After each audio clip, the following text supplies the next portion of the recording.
Hello and welcome to Blytheway Business News. For this edition, I'm joined by Segun Lawson. Segun is Chief Executive of Thor Explorations.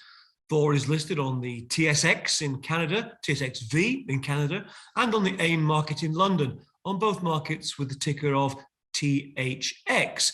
Company trades with a market capitalization of around £93 million and is now producing gold from its Segilola gold mine in Nigeria. Segun, welcome back on the show. You've just released an operational update, production guidance for the year. Let's start with the operations at Segilola. It's now in commercial production. You've had some teething issues, but talk us through where we are now. Tell us about the teething issues. Are they now resolved? And is it all plain sailing in future?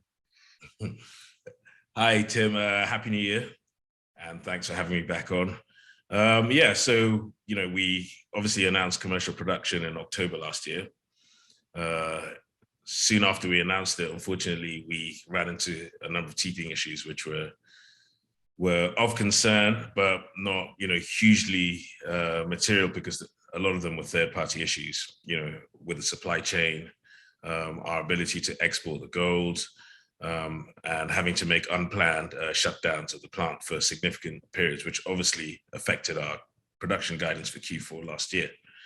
I'm very pleased to say, after that press release, we had a fantastic December where we didn't have one shutdown. The plants ran at throughput capacity all the way through.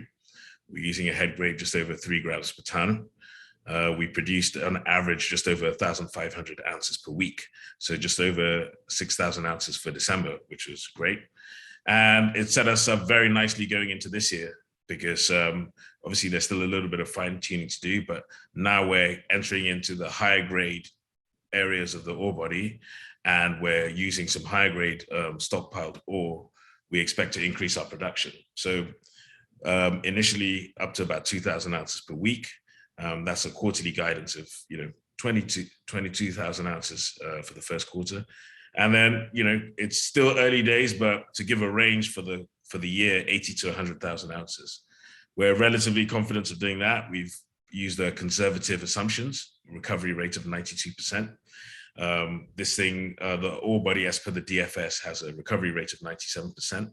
On a good day in December, we were getting up to 94.5, 95%. So there's still some fine tuning to do to consistently achieve those levels.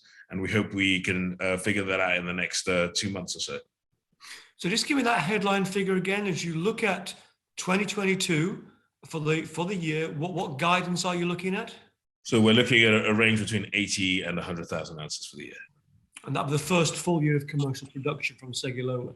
That's correct, yes.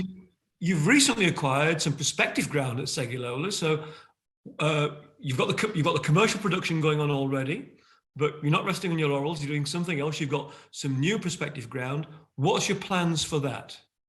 Yeah, so exploration has always been a key part of our strategy. We are a first mover in Nigeria. We think there's a lot of prospective ground in the area that's not explored by modern exploration techniques. So we're actually running an exploration program at the moment, which is a near mine program on our existing licenses.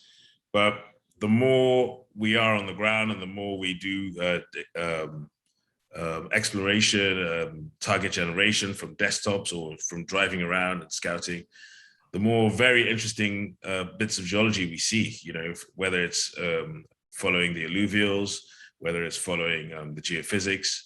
And we've seen some very interesting things which are, less than 20 kilometers away. So we think it's hugely important to acquire these. And they're all within trucking distance. We're very excited by what we see. A lot of them have gold production from alluvials already, but no modern exploration techniques. So we're implementing exploration programs over the next 2 quarters and hopefully get them drill ready this year as well. Another discovery would do wonders for the NPV of the project, because they're all within trucking distance. So there's exploration upside Segilola in Nigeria. It's sometimes easy just to focus on the commercial production that you've got, but let's remind ourselves that Thor Explorations is not limited to Nigeria. You've also updated the market on what you're doing in Senegal. And you've said that you're hoping to get a PFS, a preliminary feasibility study, by the end of this calendar year. Can you just give us a bit more detail on your plans in Senegal, please, Segun? Sure. So Senegal, we did our first major milestone last year, which was getting that to a maiden resource. And that was, it was significant enough to make us happy. A company our size, it was 730,000 ounces, grading at 1.5 grams per ton. That resource was still open to the north. We also had a new discovery there, which is 5 kilometers away. And we think that's an excellent platform to grow from in Senegal. So we kick off drilling there next month. We'd love to get that resource bigger, over 1 million ounces. And our next major milestone after last year is to get to a PFS, as you say. So the first half of the year is going to consist of a number of drilling programs, both infill drilling programs in the high-grade areas and in the untested areas. And then in the second half of the year, doing all the desktop work and putting all that data we obtain into our preliminary feasibility study. So if last year's prime objective was getting the Segun mine to commercial production, I'm going to be greedy and say, you've already told us about the PFS plans for Senegal this year. If I were to ask you, Segun, what would be the top priorities that you want to achieve in 2022? Other than the PFS, is there anything else you want to hit? I would say there are two. I would say a consistent production in Nigeria and get us to that 100,000 ounce mark for this year within our all-in sustaining cost range. So that's the first priority. And the second one is exploration upside. I think, everyone still has us in mind. It's a 5-year mine life. We believe there's a lot more gold around. Demonstrating that to investors in the market, that there's more gold outside the pit, which can extend the mine life, would be hugely important and hugely material to the valuation. So those are our two priorities: consistent production and exploration success in Nigeria. Obviously, in addition to the milestones I've already discussed on this call. Segun, that's great. I'm sure we all wish you luck with hitting those milestones and hitting those objectives. Thanks for coming on the show again. That was Segun Lawson, Chief Executive of Thor Explorations, updating us on his production at Segilola and his plans for upside potential and exploration in Nigeria, but also in Senegal. That's it from Blindway Business News for this edition. Thanks for watching.